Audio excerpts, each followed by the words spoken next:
सबसे पहले मैं गुरु साहिब का शुक्राना करना चाहती हूँ कि आज उन्होंने मुझे एक मौका दिया सत्संग करने के लिए, अपने एक्सपीरियंस शेयर करने के लिए। अनंतम अनंतम अनंतम शुक्राना मेरे मालिक का। आज मेरे लिए बहुत ही भागों वाला दिन है। गुरु जी की महिमा का बखान करने की मेरी कोई औकात नहीं है, और जो मेरे शब्द भी हैं वो कम पड़ जाएंगे कि मैं उनका शुक्राना भी कर सकूं। पर फिर भी मेरे मालिक आपका अनंतम अनंतम अनंतम शुक्राना। गुरु जी से मैं गुजारिश करती हूँ कि हे गुरु महाराज, आज मेरी वाणी, मेरे शब्द वही हों जो आप मुझसे बुलवाना चाहते हैं।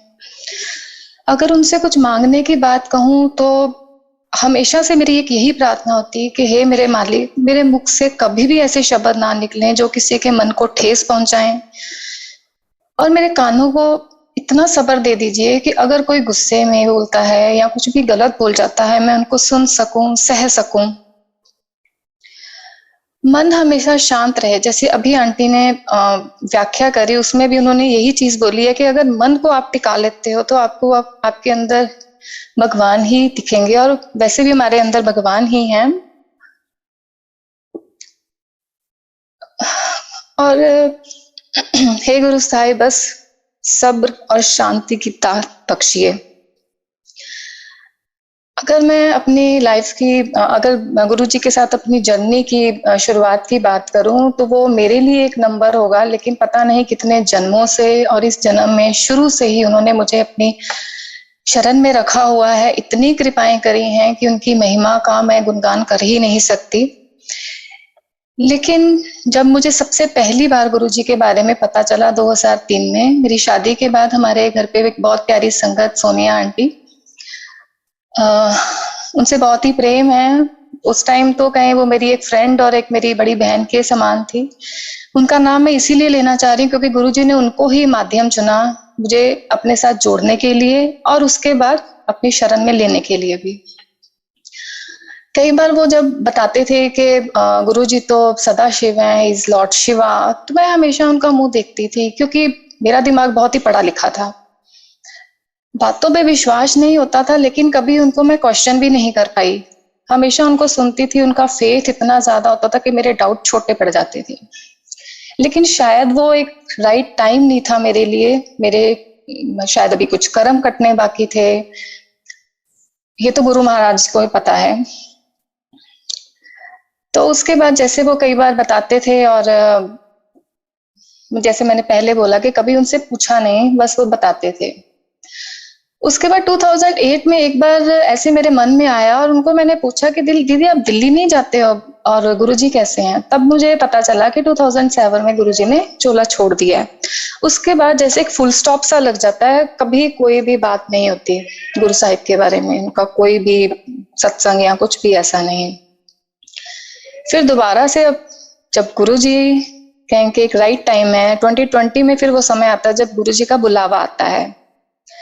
उस समय कुछ ऐसा भी चल रहा होता है मेरी लाइफ में कि मन हमेशा परेशान रहता है, चिक्के मारता है, अशांत होता है, और कुछ भी अच्छा नहीं लगता। लगता है कि हर कोई आता है, अपना मतलब निकलवाता है और बस एक कॉर्नर कर देता है। हर तरफ नेगेटिविटी ही दिखती थी, और लगता था कि ऐसे कौन से बुरे कर्म है, या मैं ऐसा क्या बुरा करती हूँ, या मेरा बिहेवियर ऐसा क्या है कि मुझे ये सब सफर करना पड़ रहा है। लेकिन समझ नहीं थी उस समय।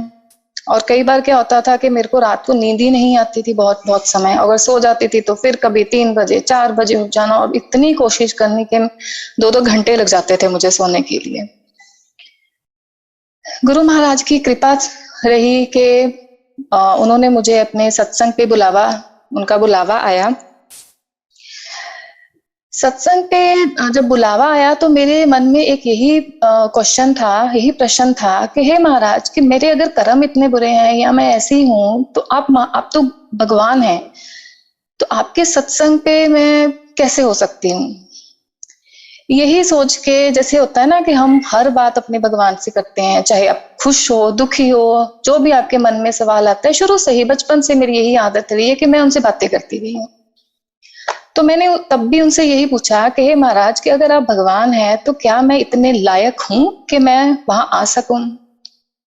गुरु जी की कृपा देखिए, रात को मुझे वो ड्रीम में दिखाते हैं कि सत्संग हो रहा है। वो कर्ली हेयर में है, अपना एक बहुत ही सुंदर चोला पहना हुआ है। जैसे ही वो आते हैं और मेरी तरफ इशारा करते हैं, आजा बैठ जा।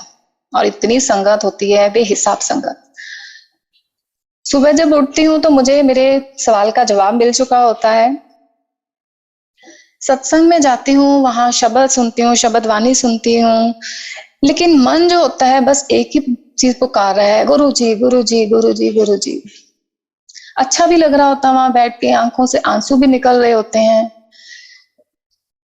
जब घर पे आती हूँ तो जैसे मेरे हस्बैंड मुझसे पूछते हैं कि तुझे कैसा लगा, तो मैं उनको बोलती हूँ कि मुझे वहां बहुत ही अच्छा लगा, लेकिन स्टिल आई एम न्यूट्रल। ना मैं प्लस में हूँ, ना मैं माइनस में हूँ।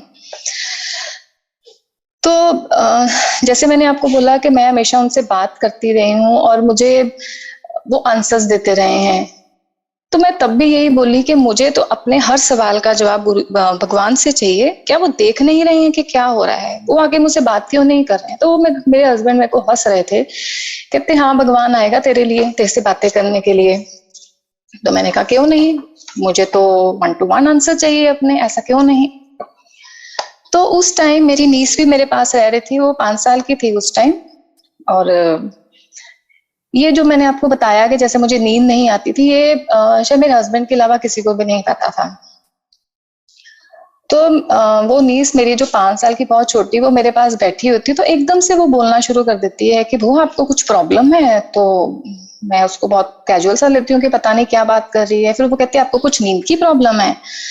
तो मैं एकदम से देखती हूँ कि ये इतना छोटा बच्चा जिसके साथ कभी बात भी नहीं, किसी के साथ बात नहीं करी, इसको कैसे पता? तो मैं कहती हूँ हाँ जी।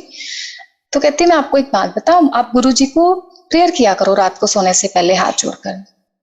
अब मेरे इफ बट शुरू हो गए, मेरे डाउट शुरू हो गए, मेरी टेस्टिंग शुरू हो गई। मैं उसको बोलती हूँ बेटा, मैं आपको पता है कि मुझे तो दिन में बहुत सारे काम होते हैं और मैं भूल जाऊंगी, आप मुझे याद करवा देना। मैं उसको टेस्ट कर रही थी। सारा दिन निकलता है, मैं वेट कर रही होती कब रात हुई कि क्या भगवान सच में मुझे कोई आंसर देने वाले हैं। रात होती है, वो बच्चा आता है मेरे पास, आके सो जाता है और मैं जैसे होती है कि सब वहम था, कुछ नहीं ऐसा, वो सच में नहीं देख रहे हैं कि मैं कष्ट में हूं। फिर वो बच्चा उठता है 5 मिनट के बाद और हाथ जोड़ता है, फिर अपने मन में जैसे कुछ प्रेयर करता है, प्रार्थना करके फिर वो सो जाती है। फिर मुझे लगता है कि सब तेरे वहम है बेटा, कुछ ऐसा नहीं होने वाला।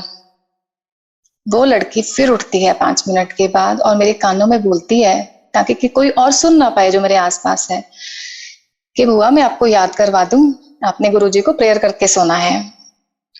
संगत जी, मैं आपको उस टाइम बता नहीं सकती कि आप देखते हो ना कि आपका भगवान आपको आंसर देने शुरू हो गया। मेरी आंखों से आंसू और मैंने हाथ जोड़े, मैंने कहा ठीक है बेटा। लेकिन उस टाइम भी मैं सही बताऊं कि गुरुजी ने शरण में ले लिया था, लेकिन मेरे मन में डाउट ही चल रहे थे अभी तक। उसके बाद गुरुजी की कृपा थी कि जैसे कोविड में फेसबुक पे बहुत सारे सत्संग शेयर हो रहे थे, तो अब सत्संग आ रहे थे, उनको मैं सुन रही थी, मुझे बहुत अच्छा लग रहा था। उनको सुनना ऐसे हो गया था मेरे लिए कि जैसे एक आपकी डाइट बन जाती है, उसके सुने बिना आपको चैन नहीं आता। हर समय सोते जागते आपको लगता है कि बस शब्द वाणी सुनने को मिले और सत्संग सुनने को मिले। तो उसी टाइम जैसे कि मैंने आपको बताया कि सत्संग सुनती थी, अच्छा लगता था और गुरुजी ने अपनी शरण में ले लिया था। अब मन में हमेशा उनका ही ख्याल भी रहता था। मेरा बर्थडे होता है और मैं जैसे घर पे अपनी सेलिब्रेशन मतलब अपनी फैमिली के साथ ही हम सेलिब्रेट करते हैं। रात को सो जाती हूँ तो मेरा बेटा मुझे बोलता है मम्मा आज मैं थोड़ा लेट नाइट तक पढ़ूंगा, तो बाहर की लाइट ऑन होगी, कोई प्रॉब्लम तो नहीं? मैं कहती हूँ नहीं कुछ नहीं है। रात को थोड़ा सा लेट, लाइक मिडनाइट, मेरे ख्याल से 2 बजे होंगे या 2:30 बजे होंगे, वो रूम में आता है, रूम का दरवाजा खुलता है और मुझे ना उससे पहले ही एक बड़ी खुशबू आनी शुरू हो जाती है, जैसे कि इलायची की खुशबू कह सकते हैं आप, कुछ इस हिसाब से एक फ्रेग्रेंस आती है। और मैं बिल्कुल आधी सो रही हूँ आधी जाग रही हूँ, सोच रही हूँ ये खुशबू कहाँ से आती है। वो अंदर आता है तो मैं उसको पूछती हूँ कि बेटा आपने कुछ खाया है? कहता नहीं मम्मा मैंने कुछ भी नहीं खाया। और फिर भी उस टाइम भी ख्याल गुरुजी का कि गुरुजी आप ब्लेसिंग्स देने के लिए आए हैं। तब भी मैंने जय गुरु जी बोला। और फिर सुबह सुबह फिर मैंने उसको पूछा, मैं आपको बता रही हूँ कि मेरे डाउट्स तब भी चल रहे थे, मैं तब भी टेस्ट कर रही थी। मैंने उसको फिर पूछा कि बेटा आपने इलायची खाई थी, जबकि मुझे पता है कि वो कभी इलायची खाता ही नहीं। फिर बीच में ऐसे ही रात को जैसे सत्संग सुनती थी, लेट कर आंखें हमेशा खुली होती थी, गुरुजी का स्वरूप देख रही या छत पे देख रही होती थी, तो क्या होता है कि मेरे पैरों के पास से एक लाइट, जैसे जैसे लाइट फ्लक्चुएट होती है और वो स्टार बन के ऊपर चली जाती है। मुझे वो समझ नहीं आया, मेरे को लगा कि शायद कुछ स्पार्किंग हुई है, क्या हुआ है। लेकिन गुरुजी ने फिर वो प्रेजेंस दिखाई, मुझे सत्संग सुनवाया, जिससे मुझे ये पता चला कि गुरुजी आपके डाउट्स को आपको कैसे बताते हैं अपनी प्रेजेंस। शुक्राना मेरे मालिक, सबसे पहले तो मैं सॉरी भी बोलूंगी जो मैं हमेशा डाउट ही करती रही हूँ। फिर उसके बाद जैसे मन में स्वरूप के लिए इच्छा भी थी कि गुरुजी का स्वरूप हो मेरे पास। और स्वरूप आने से पहले ही एक बार ऐसे कुछ ड्रीम आता है जिसमें वो कुछ मुझे दिखाते हैं, लेकिन वो मैं भूल जाती हूँ। स्वरूप भी आ जाता है मेरे पास, लेकिन फिर मेरे मन में ये होता है कि क्या मेरे स्वरूप तो चाहा, गुरुजी ने स्वरूप दे भी दिया, क्या अब मैं इनको, उन्हीं का घर है, मैं उनको कहूँ कि रखने के लिए या उनको कहीं भी प्लेस करने के लिए कोई भी नहीं होती हूँ, ये दिया हुआ सब कुछ उनका ही है। तो मैंने बोला देखो गुरुजी, आप ही का घर है, आप ही ने मुझे दिया है, मैं आपके घर में रह रही हूँ, अब आप देखिए आपने कहाँ अपने आप को बिठाना है इस टाइम। बहुत ही 3-4 दिन ऐसे निकलते रहे, तो मुझे मन में अफसोस भी हो कि मैं जस्टिफाई नहीं कर पा रही हूँ। फिर याद आता है कि वो स्वप्न जो मुझे आया था स्वरूप आने से पहले, गुरुजी ने तो मुझे तभी दिखा दिया था कि मेरी बेटी, कि तुमने उस स्वरूप को कहाँ पे रखना है। रात के अंधेरे में बहुत बारिश जैसे हो रही होती है और मैं भगवान की फोटो निकाल रही होती हूँ, उसमें लास्ट में एक शिव जी भगवान की फोटो होती है और वो मुझे दिखाते हैं कि तुमने इसको यहाँ रखा, उसके आगे फूल चढ़ाए। तो कैसे वो मेरा क्वेश्चन से पहले ही उन्होंने मेरा आंसर दे दिया था। शुक्राना मेरे गुरु महाराज, शुक्राना गुरु साहिब। फिर गुरु जी ने पता नहीं कितनी कृपाएं करी होंगी, कितनी बार लाइफ उन्होंने ब्लेस करी होगी, ये तो पता भी नहीं। बहुत बार ऐसा हुआ होगा कि पता भी नहीं चला होगा। लेकिन एक बार ऐसे मैं अपने रूम में बैठी होती हूँ और मेरी लेग्स के ऊपर मेरा टाल होता है, तो एकदम से मेरी नजर जाती, टीवी देख रही थी उस टाइम, और एकदम से मेरी नजर जाती है कि मेरे टाल के ऊपर एक बहुत ही लंबा बाल है। और उससे पहले मुझे अपने आईज में प्रॉब्लम लगती थी और मुझे लगता था कि कुछ, क्या सब सही है कि कुछ गड़बड़ है। और मैं डॉक्टर के पास आई टेस्ट के लिए भी जाती हूँ, वो कहता है कि आपको थकावट हो जाती है, इसीलिए आपको थोड़ा ब्लर दिखता है। और फिर मैं उसको पूछती हूँ कि मुझे किसी टेस्ट की जरूरत तो नहीं, वो कहते हैं नहीं, एवरीथिंग इज ओके। लेकिन जब वो, मैं आपको बता रही हूँ, जब मैं वो देखती हूँ बहुत लंबा बाल होता है और उस बाल के साथ एक मोटा सा कुछ चिपका होता है, तो मैं बहुत हैरान होती हूँ कि ये क्या है मेरे बाल के साथ। मैं उसको एक शार्प कुछ, जैसे कोई आर्टिकल सा पड़ा होता है मेरे पास, उससे उसे प्रेस करती हूँ तो वो इतनी जोर से आवाज आती है, मुझे समझते देर नहीं लगती कि ये तो कोई जिंदा कीड़ा था। मैं हैरान हो जाती हूँ कि मैं तो मतलब बहुत ही अपने बालों को साफ रखती हूँ, तो ये कैसे हो सकता है। उसके बाद मैं फिर एक बार कॉम्ब करती हूँ तो उसमें से फिर एक मोटा कीड़ा निकलता है। मैं हैरान हो जाती हूँ ये सब क्या हो रहा है। अपने जैसे बालों में मेडिकेटेड शैम्पू भी लगाती हूँ, उसमें मेडिसिन भी लगाती हूँ, कुछ नहीं निकलता, बस वो 2 कीड़ों के अलावा, जो एक चिपका हुआ था और जो वैसे निकल गया। मन में बहुत ही सवाल था कि ये है क्या, क्या गुरुजी आपने मुझे कोई लाइफ ब्लेस करी है, क्वेश्चन चल रहा था मन में। समय निकलता गया, लेकिन ये जो क्वेश्चन है हमेशा मेरे मन में था। 3-4 महीने के बाद फिर से रात को सत्संग सुन रही थी, तो कोई अंकल अपना बता रहे थे कि कैसे गुरु महाराज ने उनको बताए बिना, किसी भी प्रॉब्लम आए बिना उनका माउथ कैंसर ठीक कर दिया।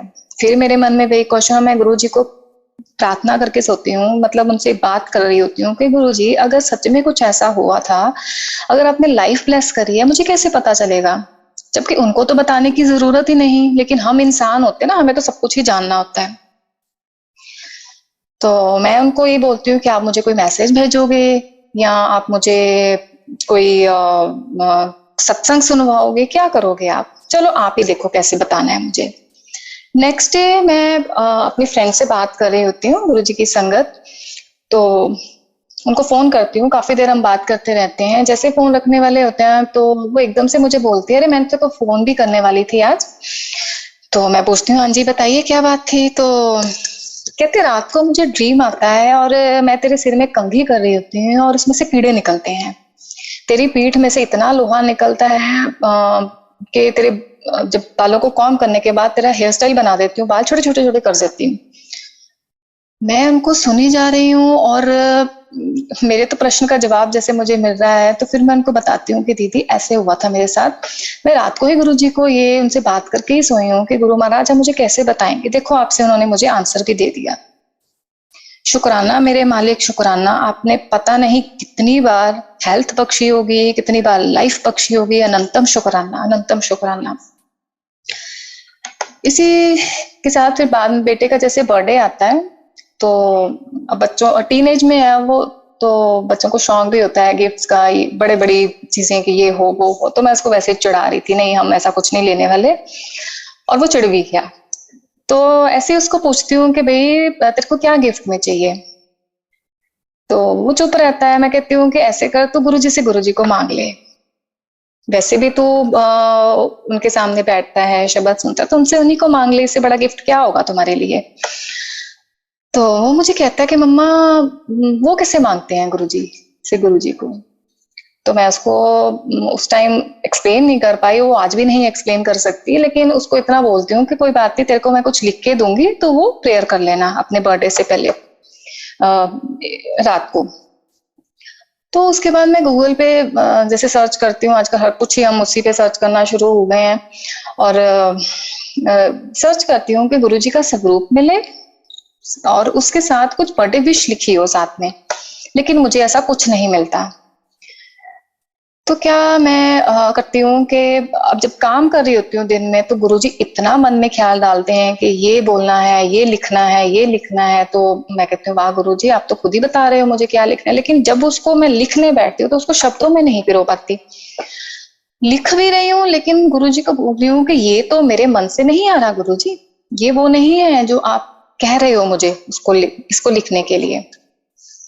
फिर भी उसको लिख के जैसे 5-7 लाइन्स उसको लिख के दे देती हूँ कि ये आप उनसे प्रार्थना करना गुरुजी के सामने बैठ के। तो उसको दे देती हूँ और सुबह उसको पूछती हूँ कि क्या बेटा आपने गुरुजी को प्रेयर करी? वो कहता नहीं मम्मा मुझे मौका ही नहीं मिल पाया, सब बैठे हुए थे मेरे कजन और फ्रेंड, सॉरी कजन, तो मुझे थोड़ा अजीब लगा कि मैं उस टाइम उनके सामने कोई पेपर निकाल के पढूं। तो मैंने कहा कोई बात नहीं, फिर उसको बोला सुबह पढ़ लेना, उसने सुबह भी नहीं पढ़ी। मैं गुरुजी को बोलती हूँ गुरुजी आपने तो मेरे बेटे को ब्लेस ही नहीं किया। आगे वो मुझे कहते हैं तेरा है ना तो तू अभी ब्लेस कर ले। मैं उनसे माफी मांगती हूँ गुरुजी, आप ही का दिया हुआ है, आप ही ने उसको संभालना है, आप ही उसको आशीर्वाद दोगे, मैं तो सिर्फ एक माध्यम हूँ कि वो एक आपने मुझे माध्यम बनाया उसको यहाँ लाने के लिए। आप मानोगे जैसे ही उसके बाद मैं अपना फोन खोलती हूँ मुझे एक उस पे मैसेज आता है जिसमें गुरुजी के स्वरूप का कोलाज बना होता है और बीच में एक प्रार्थना लिखी होती है, और एग्जैक्टली वही वर्ड्स होते हैं जो गुरुजी मेरे मन में डाल रहे थे, जिनको मैं शब्दों में नहीं पिरो पा रही थी। गुरुजी शायद उस टाइम ये भी बताना चाह रहे थे कि तू ज्यादा होशियार बनती है, तू बन के देख ले होशियार। माफी चाहती हूँ गुरु महाराज, आपके चरणों में माफी चाहती हूँ कि ज्यादा ही कई बार हम इंटेलिजेंट बनना शुरू कर देते हैं।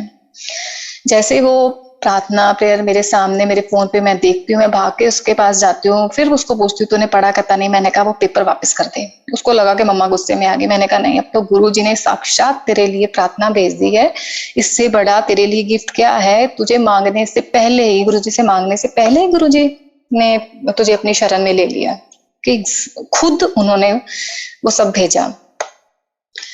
फिर उन्होंने गुरुजी ने उसको लाइफ भी ब्लेस करी।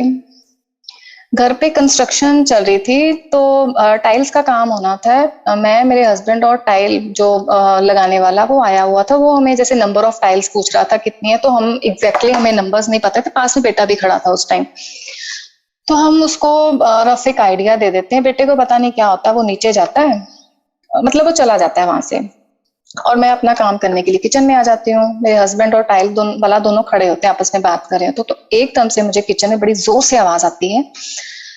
तो मैं भाग के जाती हूँ कि क्या हुआ। मुझे लगा उसने वो नीचे गया और टाइल तोड़ दी गिरा के। पर वो भी एक डर, कहीं उसको लग तो नहीं गई। जैसे होता है कि मैं वहीं पे एक स्टिल सी हो गई, स्टैचू बन के खड़ी हो गई। मेरे हस्बैंड नीचे भागे, उन्होंने देखा। वो उससे पूछ रहे हैं कि बेटा तू ठीक है। और फिर उसके बाद मैं भी नीचे गई तो क्या देखती हूँ संगत जी, सारी की सारी टाइल्स बेटे के ऊपर। शायद वो गिनना शुरू कर रहा था और उसने क्या किया कि वो उसको वैसे काउंट नहीं किया खड़े हुए, उसको उठा के अपनी तरफ काउंट करना शुरू कर दिया, क्योंकि वो हैवी थी, उससे कंट्रोल नहीं हुआ।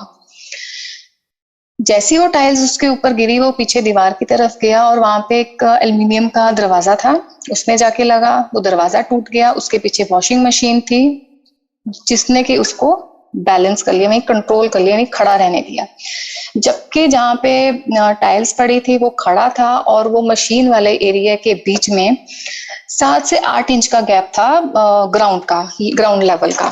कि अगर वो दरवाजा पूरा गिर जाता, मशीन वहां नहीं पड़ी होती, तो वो 7-8 इंच नीचे पहले गिरता, फिर उसके ऊपर टाइल्स होती। तो आप सोच सकते हो कि क्या हो सकता था। लेकिन गुरुजी ने उस पे कैसे कृपा करी, कैसे उसको लाइफ ब्लेस करी। शुक्राना मेरे मालिक, शुक्राना, बहुत बहुत अनंतम शुक्राना।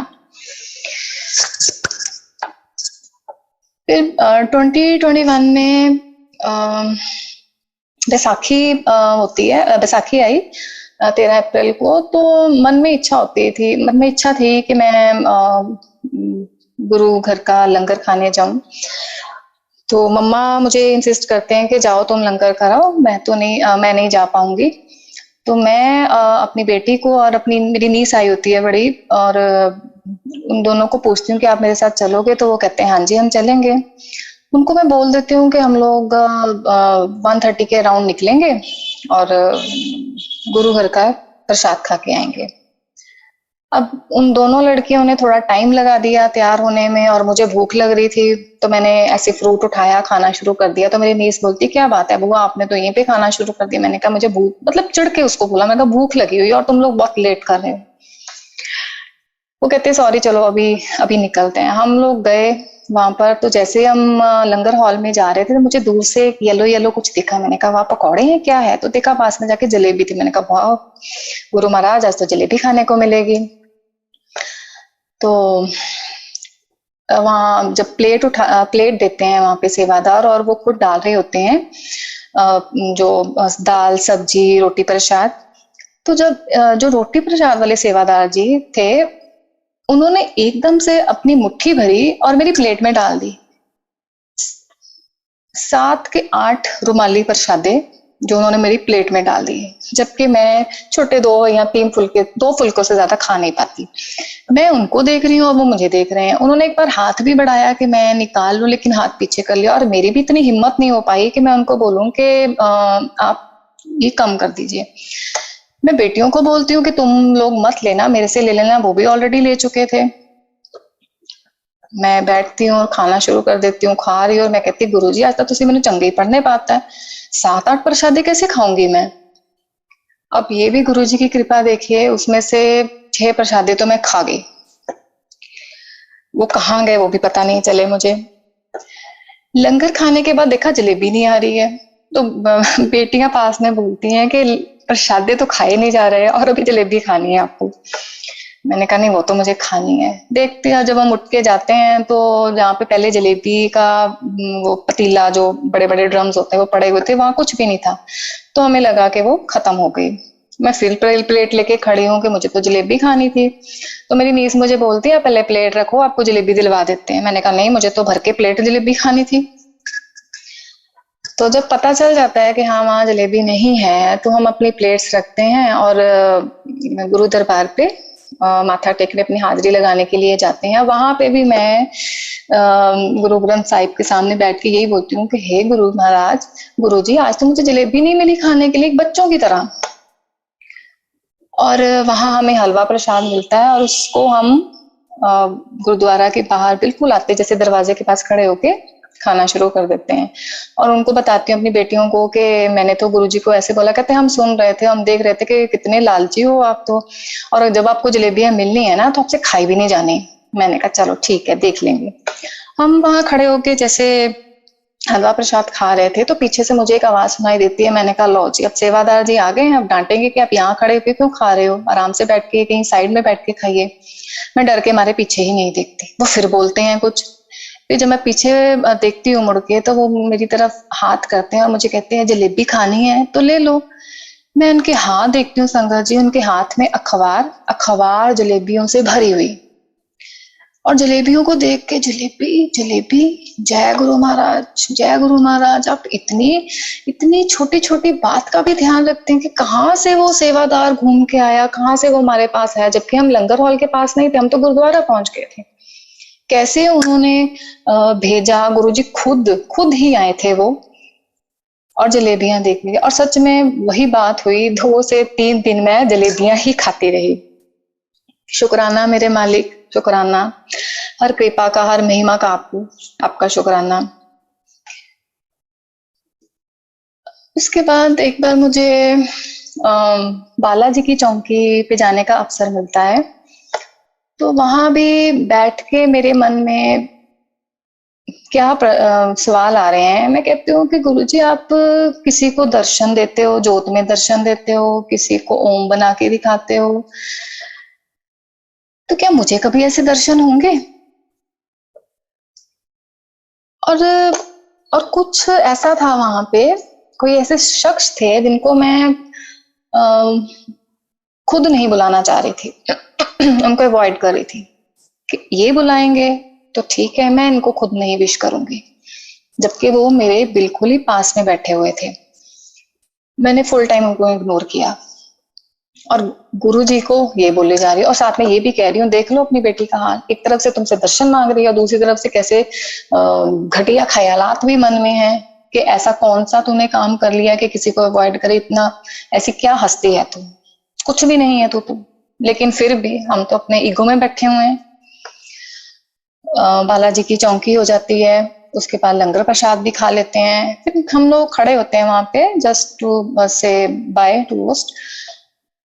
क्या देखती हूँ, वही शख्स सामने से चले आ रहे हैं। उनकी आंखों में इतनी चमक, उनके फेस पे वो जो तेज था जिसको बयान ही नहीं किया जा सकता। आज भी अब मैंने आंखें बंद की हैं तो वही चेहरा, वही आंखें, वही चमक मेरे सामने आ रही हैं। उनका चेहरा बिल्कुल नहीं भूल सकते, कभी नहीं भूल सकती उनका चेहरा। फिर मैं यही सोचती हूँ नहीं नहीं, ये मेरी तरफ नहीं आ रहे हैं सॉरी, ये पीछे किसी को मिलने के लिए जा रहे हैं। वो पर घूम के देख मेरी तरफ ही रहे हैं, मैं उनको देख रही हूँ। आते हैं और पीछे से मुझे हक कर लेते हैं, मतलब साइड से हक कर लेते हैं। अब जब उन्होंने किया तो मैंने भी कर लिया और मैं उनको देखी जा रही हूँ, ये क्या हो रहा है, ये कैसे हो गया। बस वो मुंह से शब्द नहीं निकालते। मैं अपने हस्बैंड को भी उनसे मिलवाती हूँ कि ये कौन है, और वो इशारा करके, बेटी खड़ी होती है तो उसकी तरफ इशारा करके बस बोलते हैं, जैसे साइन लैंग्वेज में वो पूछते हैं कि ये कौन है, तो मैं बताती हूँ ये कौन है।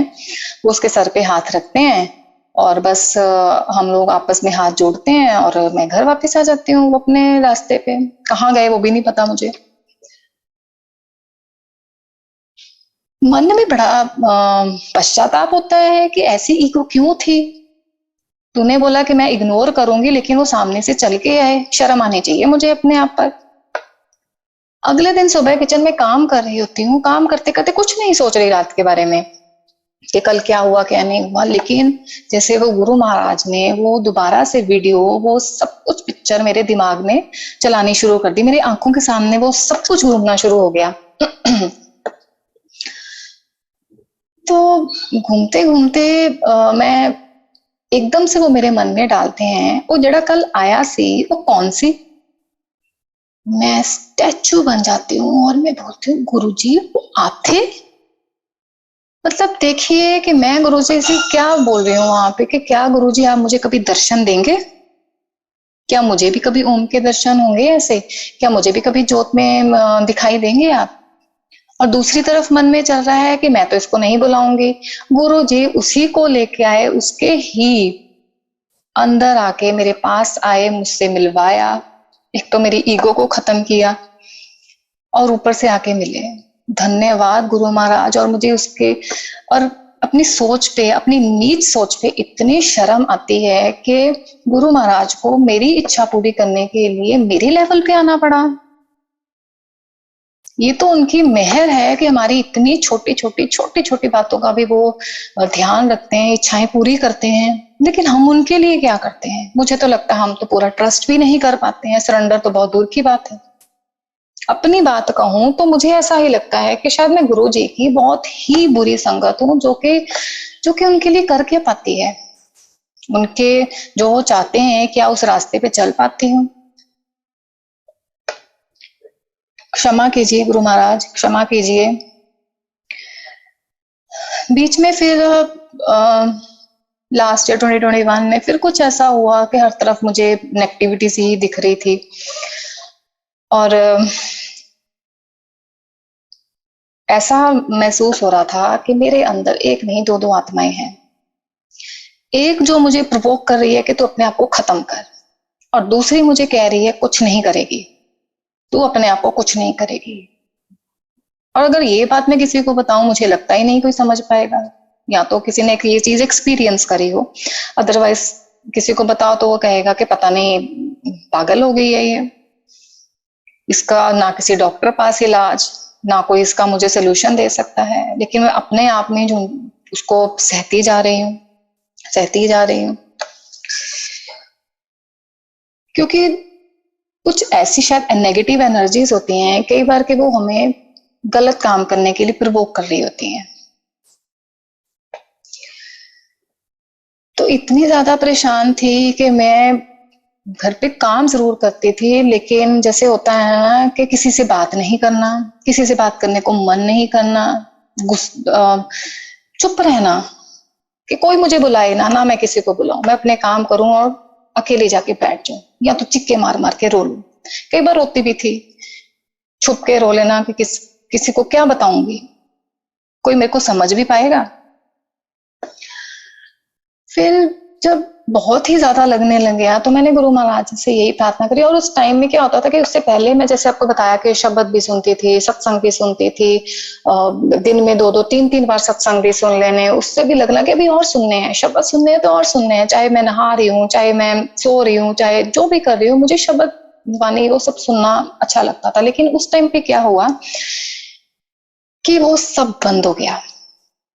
अगर मेरे हस्बैंड ने, उन्होंने देखा, उन्होंने मुझे बोलना कि तू तो लगा, तो मैंने जैसे इग्नोर कर देना, अच्छा लगा लेती हूँ, मना भी नहीं करना और लगाना भी नहीं। तो उन्होंने देखना कि ये नहीं लगा रही है, मैं लगा देता हूँ। उसको उन्होंने जैसे ही लगाने, मैंने फोन उठाना, उसको बंद करके रख देना, उसमें फिर लगाने, मैंने फिर बोला, उसको बोलना कि खबरदार तुमने लगाए, नहीं लगाने। जैसे वो नेगेटिव एनर्जी मुझे बार बार प्रोवोक कर रही थी, ये सब नहीं करना। फिर गुरु महाराज से मैं प्रार्थना करती हूँ कि हे गुरु जी, आपकी बेटी हूं, आप ही देखो, जो मैं महसूस कर रही हूँ वो आपको तो पता ही है, आपसे कुछ भी नहीं छुपा हुआ। अब आप देखिए, मैं किसी के पास तो जाऊंगी नहीं, ना किसी पंडित पास, ना किसी तांत्रिक के पास कि ये क्या हो रहा है। आप देखिए, मुझे बचाना है कि मुझे खत्म करना है, अब ये आपके ऊपर है। और वो मुझे थॉट डालते हैं, जा जाके मेरे जल प्रसाद ना नाला है। मैं जल रखती हूँ, उस पे मंत्र जाप लगाती हूँ, वो अमृत के समान ही हो जाता है। मैं उससे नहाती हूँ और मुझे सच में ऐसे लगता है कि मैं पॉजिटिव हो रही हूँ। उसके बाद जबरदस्ती कोशिश करती हूँ कि मैं सत्संग भी सुनूं। जहां मैं दिन में 2-2 3-3 4-4 सत्संग सुनती थी, वहां एक सत्संग सुनने के लिए मुझे इतनी मेहनत करनी पड़ती थी कि मुझे बार बार रिपीट करना पड़ता था उसको, कि इसको सुनूं, इसको समझूं क्या है इसमें, और शब्द वाणी लगानी। उसी टाइम में जब दिमाग में बहुत नेगेटिविटी थी, तो क्या होता है कि कुछ ऐसा होता है कि मुझे बहुत गुस्सा आता है और मैं बैठी जैसे चिक्के मार रही होती हूँ, कंप्लेंट कर रही होती हूँ, और मेरे हस्बैंड बिल्कुल मेरे पास ही बैठे होते हैं और मैं उनको बोल, कुछ नहीं कर रही हूँ, ऐसा क्यों है, ऐसा क्यों होता है मेरे साथ? क्या भगवान भी नहीं देखता है? ऐसा क्या कर लिया मैंने? कई बार आपकी लाइफ में ऐसी चीजें होती है जो छोटी छोटी होती है, लेकिन हम उसको बहुत बड़ा भी बना लेते हैं, जिनको इग्नोर किया भी जा सकता है, लेकिन हम फिर भी उनको बहुत ही ज्यादा भाव दे देते हैं।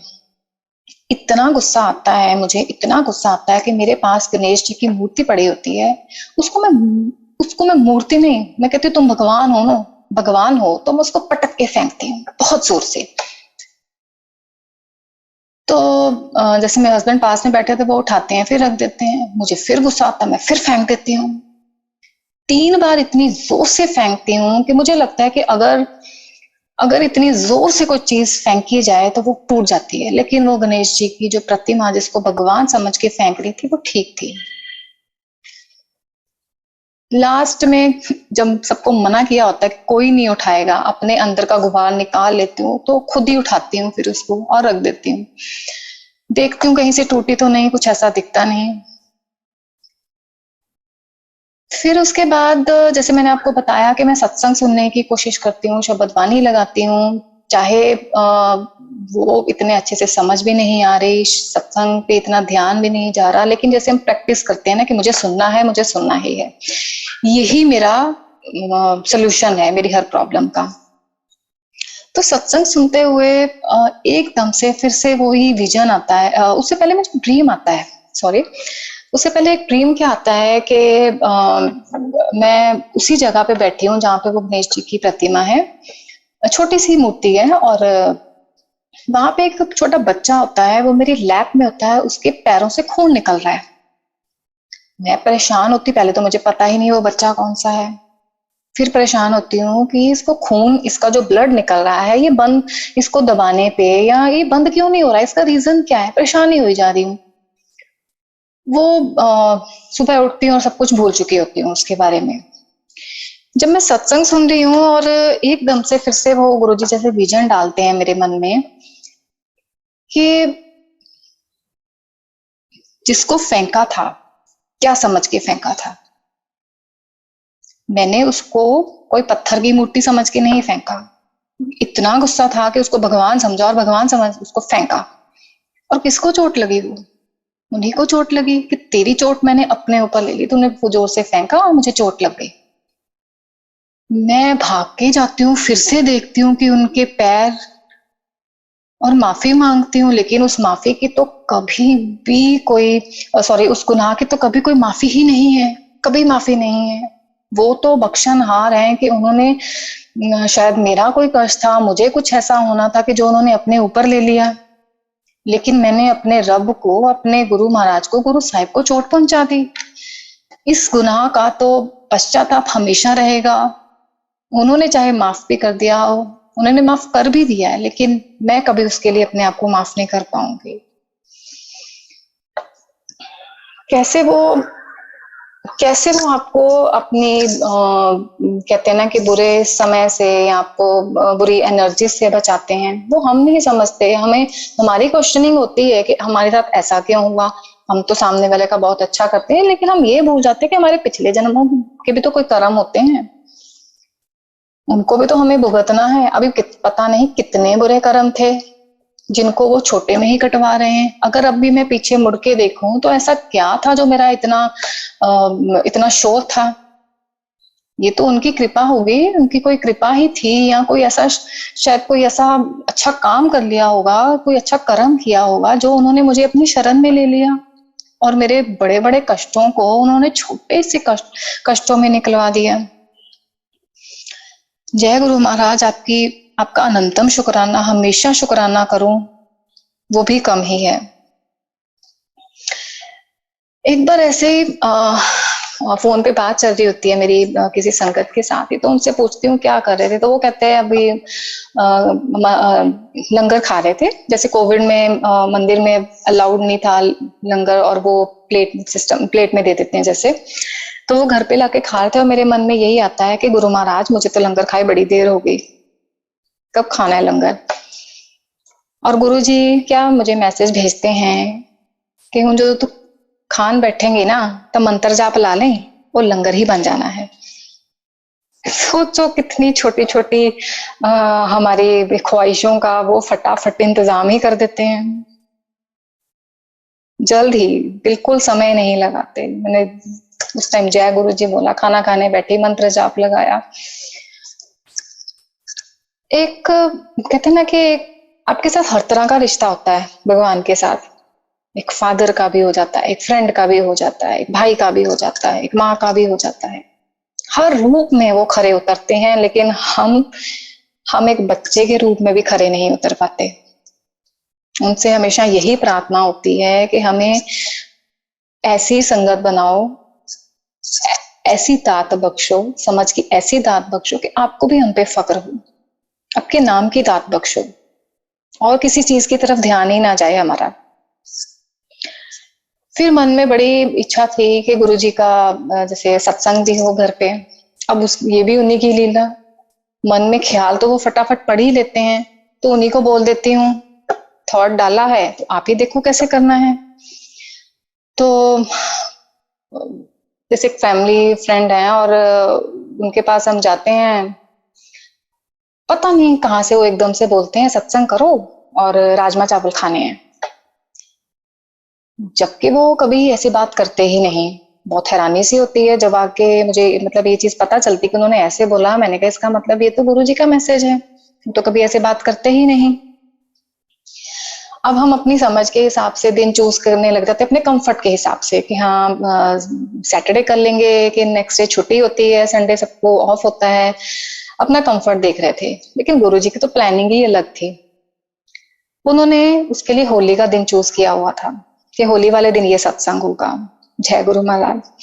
फिर हमारी सोच बहुत ही लिमिटेड सी थी कि हम थोड़े जने 10-12 जने बैठेंगे, 2 फैमिली थी, और सत्संग कर लेंगे। पहले शब्द सुनेंगे और सत्संग होगा, फिर लंगर प्रसाद होगा। लेकिन जब दरबार लग रहा होता है, दरबार लगवा रहे होते हैं गुरुजी, तो उन्हीं का उनके घर से ही फोन आता है कि हमने इंजेक्शंस लगवाए हैं कोविड के, वैक्सीनेशन लगवाई है, तो हमें बहुत ज्यादा फीवर है, तो थोड़ा मुश्किल हो जाएगा। अब ये सब गुरुजी की लीला थी, वो चाहते क्या थे। हमारी सोच जो 2 फैमिलीज की थी, लेकिन गुरुजी की तो उससे आगे थी। जो आंटी मेरे साथ दरबार की सेवा दे रहे थे, वो मुझे कहती हैं कि तेरे मन में जिसका भी ख्याल आता है ना, तो उसको फोन कर दे।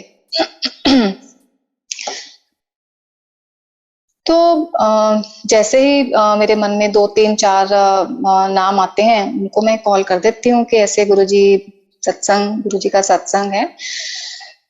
लेकिन उनमें से एक मेरी फ्रेंड होती है जिसको मैं फोन करना चाहती हूँ, लेकिन मेरे हस्बैंड उसके लिए मना कर देते हैं कि उनको रहने दो आप। तो मैं कॉल नहीं करती। लेकिन सुबह सत्संग वाले दिन जब मैं उठती हूँ और अपना फोन चेक करती हूँ, व्हाट्सएप पे सबसे पहले उन्हीं का मैसेज रीड करती हूँ, जय गुरु जी। उनको बुलावा था, लेकिन हम अपना दिमाग लगा रहे थे। मुझे समझने में देर नहीं लगी, मैंने साथ में उनको कॉल किया कि आज होली का दिन है और आज होली हम सत्संग के साथ मनाएंगे, गुरु जी का सत्संग करेंगे, तो आप प्लीज आइए। अब आप देखिए संगत जी, उस दिन गुरु जी ने जिन जिनको ब्लेस करना था, हम तो सिर्फ सत्संग कर रहे हैं, लेकिन गुरुजी ने तो उस पे ब्लेस करना था, उन लोगों को बुलाया। अब जिनकी मैं बात कर रही हूँ कि मैसेज आया था और उनको मैंने बिल्कुल सुबह उनको फोन करके बोला, उन्हीं के हस्बैंड को ब्रेन में ब्लड क्लॉट डायग्नोज हुआ, जो कि डॉक्टर ने बोला बहुत ही रेयर होता है इस एज में और इस काइंड का। लेकिन गुरु महाराज की कृपा देखिए कि वो डॉक्टर ने बोला कि उनको मेडिकेशन के साथ वो ठीक हो जाएगा, लेकिन हॉस्पिटलाइज रहे हैं 1 महीने के आसपास। और तब भी घर पे मेरा दिमाग ये चल रहा है कि क्या मैं उनके लिए जल प्रसाद ले जाऊं, उनके लिए गुरुजी का स्वरूप ले जाऊं। मन में ये भी था कि पता नहीं वो मना ना कर दे, यही डाउट चल रहा था। फिर मैंने गुरुजी को ही प्रार्थना की, गुरुजी आप देखिए। लेकिन दिमाग इतना नहीं चला मेरा कि गुरुजी तो उसको ऑलरेडी ब्लेस कर चुके हैं, वो जल प्रसाद भी ले चुके हैं, वो लंगर भी ले चुके हैं, गुरुजी ने तो उसको पहले से ही ब्लेस कर दिया। गुरुजी की कृपा से वो बिल्कुल ठीक है, बिल्कुल नॉर्मल है। जय गुरु जी, आपने न जाने और कितनों को उस दिन ब्लेस किया होगा। दोबारा से फिर पिछले साल मेरे mother in law father in law की 50th वेडिंग एनिवर्सरी थी, तो मन में यही था कि घर पे कुछ धार्मिक कार्यक्रम हो जैसे। तो मैं अपने मदर इन लॉ से बात करती हूँ, उनकी जैसे जुलाई में आती है तो बहुत ह्यूमिड होता है यहाँ पर जलंधर में, पंजाब में। तो उनको लग रहा था कि बहुत गर्मी होएगी, मुश्किल हो जाएगा सब कुछ, जो आएंगे उनको, उनके लिए भी आना मुश्किल होगा। और वो शायद रेनी डेज चल रहे थे कि बारिश होने वाली थी उन दिनों में। उस टाइम भी हम अपना ही दिमाग लगा रहे थे और हमने उसके लिए कोई भी हिम्मत नहीं करी। और मन में मेरे ये भी था कि सत्संग हो। 2-3 दिन जब निकल जाते हैं, उनकी एनिवर्सरी निकल जाती है, तो मुझे रघुवीर अंकल का फोन आता है। वैसे वो इतना कभी फ्रीक्वेंट करते नहीं है, कभी सत्संग है या मैंने कर लिया या उन्होंने कर लिया, ऐसे ही होता है। कभी फ्रीक्वेंट ऐसे बात नहीं होती कि हम रूटीन में बात करें। उनका कॉल आता है तो मैं एकदम से उनको उठाती हूँ, उनसे बात करती हूँ, हालचाल वो पूछते हैं। तो मुझे पूछते हैं सत्संग करवाया? मैंने कहा नहीं अंकल जी। ऐसे उनको बताती हूँ सारा कि ऐसे मन में प्लानिंग थी, मन में इच्छा भी थी, लेकिन हम थोड़ा सा रुक गए गर्मी को देख के या ऐसा सब कुछ। तो मुझे कहते हैं गुरुओं ਦੇ ਕੰਮਾਂ ਦੇ ਵਿੱਚ ना सोचीदा नहीं ਹੁੰਦਾ। मैंने कहा हाँ जी, सॉरी अंकल, सॉरी गुरु जी। तो कहते हैं उनको तो करवा रही हैं। मैं कहती हूँ जब गुरु जी चाहेंगे। तो मुझे वैसे वो डेट दे देते हैं कि इससे पहले पहले करवा लो, कि 13 से पहले पहले सत्संग करवा लो। मैं कहती हूँ ठीक है, जैसे गुरु जी की रजा, जैसे उनका संदेश। मैं अपनी मदर इन लॉ के पास जाती हूँ और उनको बोलती हूँ कि ऐसे उनका अंकल का फोन आया है और सत्संग। अब तो देखो गुरुजी ने संदेश ही भेज दिया, जो मन में थॉट था गुरुजी ने तो खुद ही मैसेज भेज दिया है कि सत्संग करवाना है। संगत जी, अब सत्संग पे भी किस किस को बुलाना होता है, ये भी गुरुजी को ही होता है पता। हमें तो एक जरिया बना लेते हैं, हमारे दिमाग में डाल देते हैं चीज को बुलाओ, तब भी उन्होंने किस किस को ब्लेस करना था। अब जो गुरुजी की प्लानिंग थी उस हिसाब से सत्संग होता है। और उस सत्संग पे एक संगत तो नहीं, मैं मेरी बहन ही कह लीजिए, उनको मैं फोन करती हूँ और उनको बोलती हूँ कि अपनी डॉटर इन लॉ जो एक्सपेक्टेड थी कि उसको भी जरूर लेके आना। ये भी गुरुजी का डाला हुआ थॉट था, लेकिन वो खुद ही आती हैं, अकेली ही आती हैं। और मन में थोड़ा सा हो जाता है कि अगर आती तो ब्लेसिंग्स मिल जाती है उसको भी। चलो, ये तो गुरुजी तो कहते ही थे कि अगर फैमिली का एक भी बंदा आ जाता है तो मैं पूरे परिवार को, एक्सटेंडेड फैमिली को ही ब्लेस कर देता हूँ। अब जब उसके बेबी होता है तो उसको प्रॉब्लम होती है, उसकी बैग में कुछ लम्स बने होते हैं जो कि बड़े होके उसको प्रॉब्लम दे सकते हैं। उसके चलने में उस प्रॉब्लम हो सकती थी, जैसे होता है कि कुछ गुच्छा बना हुआ था उसके। वो लोग बहुत ही परेशान थे इस चीज को लेके। और मैं उनको यही बोलती थी, जैसे उन्होंने मुझे पूछा कि जल प्रसाद के लिए पूछा, तो मैंने कहा it's all about your faith. आप माने तो भगवान है, नहीं माने तो कुछ भी नहीं। आप गिलास को भगवान का नाम, गिलास में जो पानी है उसको भगवान का नाम लेके उनको साक्षात वो साक्षी मान के पी लें तो अमृत के समान है। और अमृत भी सामने होगा, आपका फेथ नहीं है तो वो कुछ भी नहीं है। गुरु जी की कृपा से देखिए आज वो बच्चा बिल्कुल सही है। नो डाउट उसको कष्ट आए, 5-6 महीने उसको लगे, उसकी छोटी सर्जरी भी हुई, लेकिन जिस हिसाब से डॉक्टर्स बता रहे थे कि उसको बहुत ही ज्यादा प्रॉब्लम है, गुरु महाराज ने उसको बहुत ही छोटे में काट दिया। आज वो बिल्कुल ही हेल्दी है बच्चा, बिल्कुल नॉर्मल है।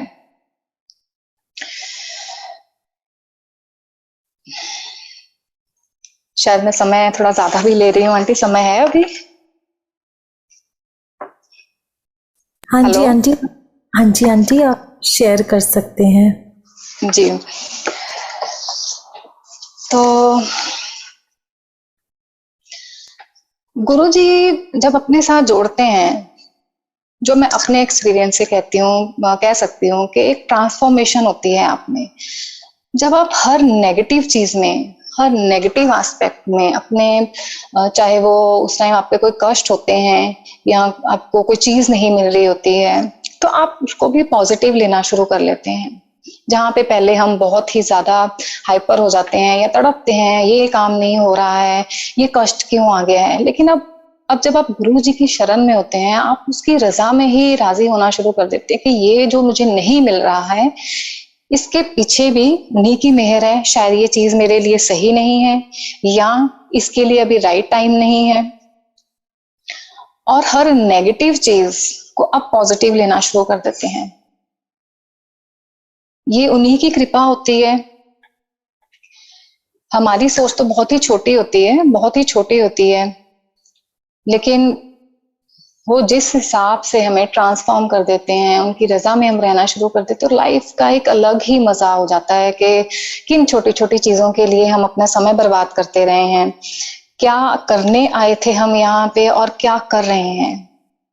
गुरु महाराज ने यहाँ भेजा है हमें, हम अपने शायद कोई पिछले जन्म के कर्म काटने आए हैं या कोई अच्छे कर्म किए हैं, उनको एंजॉय करना भी कह सकते हैं, आप एंजॉय भी करने आए हैं। लेकिन उनसे हमेशा एक ये प्रार्थना होती है कि पिछले जो भी हमारे कर्म थे, बुरे कर्म थे, या उनको कष्टों से ही निकलना है, जैसे भी निकालना है आपने, लेकिन आगे ऐसे कर्म मत बनाए हम लोग कि उसको फिर से भुगतना पड़े। ऐसे कर्म बंद करवाएं आप हमसे जो आप हमसे चाहते हैं कि हम आपकी संगत, आपके प्यारे बच्चे करें। हमारी सोच को ऐसा कर दो कि आप जो चाहते हैं हम वही सोचें, कभी किसी के लिए बुरा ना सोचें, कभी किसी के लिए बुरा ख्याल हमारे मन में ना आए। हमारी वाणी पे ऐसा आपका कंट्रोल हो, ऐसे शब्द निकलें जिसपे कहते हैं ना कि एक अमृत ही हो, अमृत के समान हमारी वाणी हो जाए।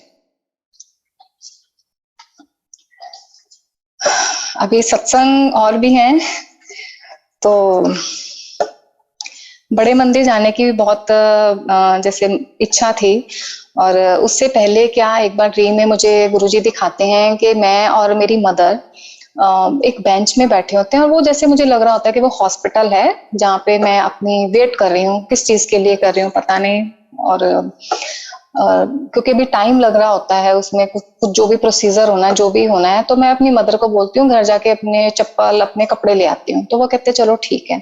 हम उठते हैं, चल पड़ते हैं, लेकिन फिर एकदम से मैं बोलती नहीं मुझे वॉशरूम जाना है, वॉशरूम जाना है। तो हम आगे को चल रहे हैं, वहां पे एक सेवादार, 2-3 सेवादार खड़े होते हैं, अपने ड्रीम की बात बता रही हूँ। तो मैं उनसे पूछती हूँ और वो कुछ बोलते नहीं, लेकिन अपने हाथ से इशारा कर देते हैं कि उस तरफ चले जाइए।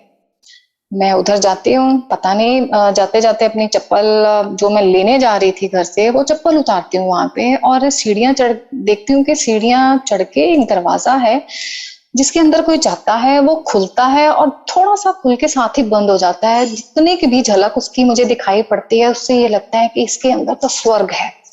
अब वो क्या है पता ही नहीं। तो मैं उनसे हमेशा यही पूछती थी गुरु महाराज कि वो क्या है, वो दरवाजा कब खोलेंगे आप। मैं तो उसको ड्रीम में खुलवा रही थी कि आप ड्रीम में कब खोलेंगे वो दरवाजा, मुझे अंदर जाके देखना क्या है वहां पे। तो अब गुरु महाराज की कृपा से देखिए, एक ही हफ्ते में मुझे जलंधर मंदिर भी, दुगड़ी मंदिर भी और बड़े मंदिर भी गुरुजी बुलावा भेजते हैं, और मैं वहां जाती हूँ। और जैसे बड़े मंदिर जाती हूँ, मेरा वो ड्रीम वापस मुझे जैसे वो रिकॉल होता है, सेम वैसे ही जैसे हम वहां जाते हैं उसी हिसाब से मैं चल रही हूँ। और जब देखती हूँ कि यही तो वो सीढ़ियां थी, यही तो वो दरवाजा था, और मेरी आंखों से आंसू कि आज तो दरवाजा खुला है और जन्नत है अंदर। शुक्राना मेरे मालिक, बहुत बहुत बहुत शुक्राना आपका। अब शब्दों को विराम देने से पहले मैं गुरुजी से अरदास करना चाहूंगी कि हे गुरु महाराज, आप सब पे अपने आशीर्वाद की बौछार ही करते रहें, सबकी खाली झोलियों को भरते रहें, हमेशा अपने चरणों के साथ लगाए रखें, सबके गुनाहों को माफ कीजिए, सबके, आप तो बख्शनहार हैं, सबको बख्शिए गुरु महाराज, सबको बख्शिए, सबको दुखों को दूर करिए। हे मेरे मालिक, तेरा अनंतम शुक्राना।